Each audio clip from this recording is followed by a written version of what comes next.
4 years ago, my sister Daisy went missing. A week ago, my husband slipped into a coma. I didn't realize how connected these events were until recently. Daisy lived with us for complicated family reasons. She was 19 when she didn't come home one day. There isn't an exact moment I can pinpoint the grief starting, because there isn't an exact moment that I realized she wasn't coming home.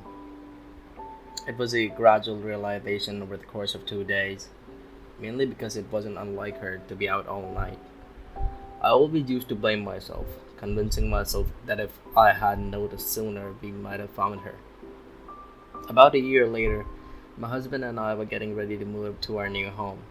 We fell in love with it immediately when seeing pictures online, and that love only got further cemented during our viewing. The place was as huge as it looked.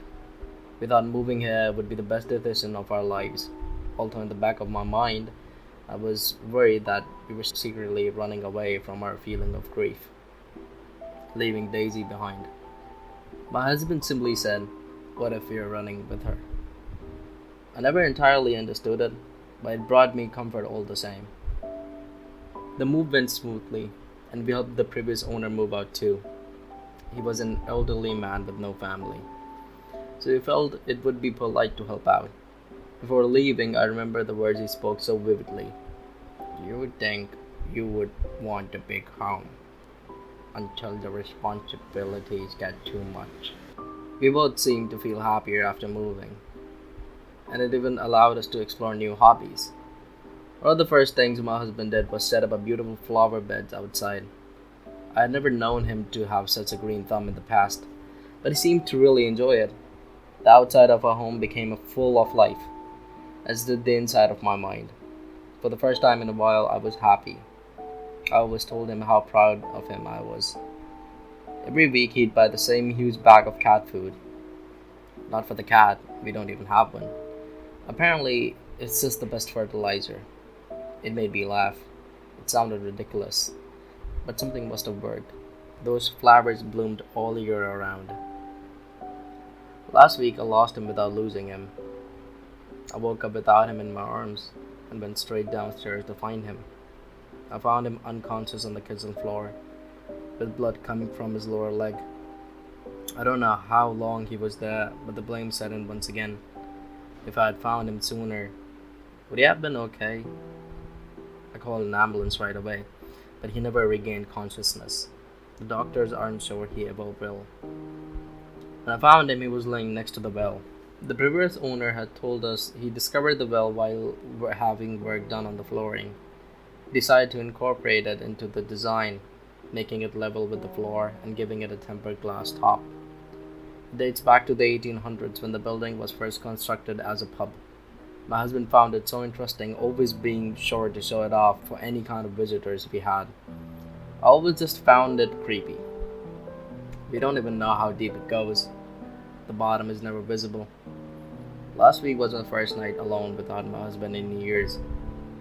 I thought I wouldn't get any sleep, but because the exhaustion caught up to me, I fell asleep instantly upon touching the soft blankets. I remember so vividly dreaming of Daisy. That is when the thunder began. I woke up in the night to a booming crash. Thunder echoed all throughout the house for at least an hour or so. It frightened me at first, but as the noise died down, it actually became soothing and helped me gently get back to sleep. The next morning, I walked back to the hospital to see my husband. The ground was dry and warm. There was no evidence of the storm I had heard loudly visiting the neighborhood on the night prior. I didn't take this as a clue at the time. It just wasn't my biggest concern. Going to see him felt similar to looking for Daisy. With her, we would go out every day, physically searching for her and places she might be. Now, instead, I wait next to my husband, hoping, wishing for him to come back to me. The next night, the thunder came back, louder and longer this time. I didn't get the satisfaction of drifting to sleep before it began. It was while I was laying there, eyes open, that I realized there was no light, not a single flash from any kind of lightning. Those bedroom windows remained as dark as a void. I decided to check the weather. Cold, slightly cold. The cycle repeated. It felt like I was going insane, like clockwork. Every night, the same cycle, the same cycle, the same cycle. It got stronger with each night. I spoke to neighbors, doctors at the hospital, friends on the phone. I'd always bring the thunder up in conversations. None of them had heard any thunder. I could not wrap my head around how I was alone in this. Yesterday, my mind seemed to decide that it was time to be active around the house again. I cleaned the dishes that were piling up, emptied the bins, and decided I should tend to my husband's flowers. I was surprised that they weren't wilting already. It gave me a funny feeling that he was still around, taking care of them whenever I wasn't looking. I got emotional as I looked down at them. I wasn't sure how he applied the cat food fertilizer. I had never really seen him do it. I wanted to smell them first. They always had such a strong and beautiful scent. Yet this time, nothing. No beautiful smell, just nothing. Was my sadness running so deep that I'd forgotten how to experience beauty? I extended a hand out to touch one. Plastic. I touched another and felt the same thing. All of them were plastic. Every single last one. Even the daisies planted in the memory of my sister. His hobby had been a lie. I was almost angry, but all that emotion came out as tears, as I settled for just feeling empty. Why had he lied? That night is when things took a turn. The thunder was at its loudest. I could hardly hear my own thoughts. I knew that there was no chance of sleep. I decided to get a glass of water, a decision that changed everything. As I stepped down each step, the noise seemed to somehow get louder. Step, boom. Step, boom. Step, boom. I stepped into the kitchen, and the noise stopped. I tensed up, bracing for the next crash to cut through the silence. Yet the silence remained. Relieved, I flicked the light switch, only to be met with more darkness. The bulb was busted. Fantastic. But at least the noise had stopped. I made my way through the kitchen. The cool feeling of the glass at my feet confirmed that I was walking right over the well. I shivered, but not because of the temperature.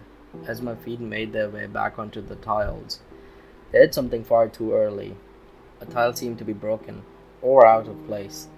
I couldn't tell, and while I could get a glass of water in darkness, I could not deduce this foreign feeling without the light, so I went to get the spare bulbs down in the basement. Truth be told, I hadn't been down there since we moved to this house. I never liked the spooky atmosphere, but I had to face that fear, and thankfully, the basement was nice and bright. Regardless, I had no plans to be down there for long. I found the bulbs quickly, but as I grabbed one, something caught my eye. Perfume. Lots of perfumes. Boxes and boxes of them. None of them mine, and to my knowledge, my husband never wore perfume. Curiously, I sprayed one of them in the air and smelt it. I was instantly transported to the flower beds. This bottle smelled exactly like the ones outside our front door, so I grabbed another bottle. This one smelled like the ones near our kitchen window. Grabbed another. This one smelled of daisies. I began to piece together what was going on, but I didn't understand why. Against my instinct, I decided to look around the basement a little more. I discovered a wooden box with a label, The Well Diaries. It was locked. Next to it was a collection of framed photos. Each of them contained different people standing at the well. The earliest dated to 1910. The latest was of my husband, by himself. I had no idea this photo existed. Who even took it? My husband had been lying to me about the flowers, but it seemed like he may have been lying about more too. I realized at this moment that the previous owner had also lied. The old man claimed he found the well. These photos showed otherwise. It was never covered up to begin with. I also found an MP3 player with only one song, Daisy Bell.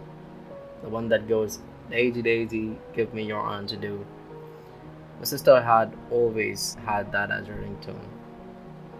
The final thing I found creeped me out too much. It was a calendar. My husband had marked off every single day, of course stopping the day he fell into his coma. There was a note attached. Feed her every day at 7 a.m. I turned around and headed back to the kitchen. This was all too much to handle. I just wanted to get a glass of water and get back into bed. Maybe in the morning I'd have a clearer head and be able to draw a rational conclusion. I went to replace the bulb, yet in my confusion I had forgotten to turn off the light, as the new bulb immediately turned on as it screwed in. The almost blinding brightness isn't what startled me. It was the face I could now see under the glass of the well, staring at me. It was still only barely visible, but I could clearly see two eyes and an outstretched mouth. At first, I was too shocked to notice one of the kitchen tiles opened like a trapdoor. Directly next to the well, it seemed to hide a small chute covered in cat food, leading into the well. I was staring at this creature in fear, yet something struck out to me. It had Daisy's eyes. The rest of it looked nothing like her. Gray skin, bony shoulders, balding head. The eyes, they were unmistakably hers. It hit the glass with one of its hands. The noise was like thunder, as it echoed throughout the house. I only stepped out of my frozen state when I saw two fingers slowly making their way out of the chute, as the face continued to stare right through me. I ran faster than I have ever in my life. I ran and I ran, and when I couldn't run anymore, I ran anyway.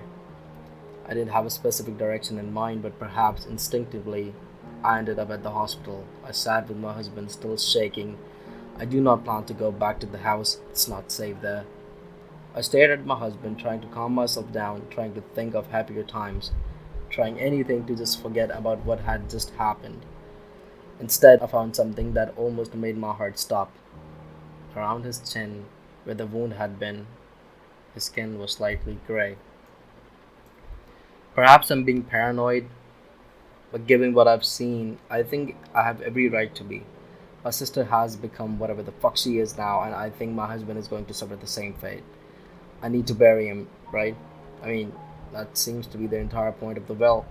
To contain whatever these things are, clearly they can't be allowed out. I don't know what to do next. I love my husband. I don't want to have to do anything to him, but I don't want him to become one of those things either. Perhaps I should track down the previous house owner. Perhaps I should try to read the well diaries. All I know is that I can't just forget this and leave. Whatever has been happening in that house, I want to end the cycle.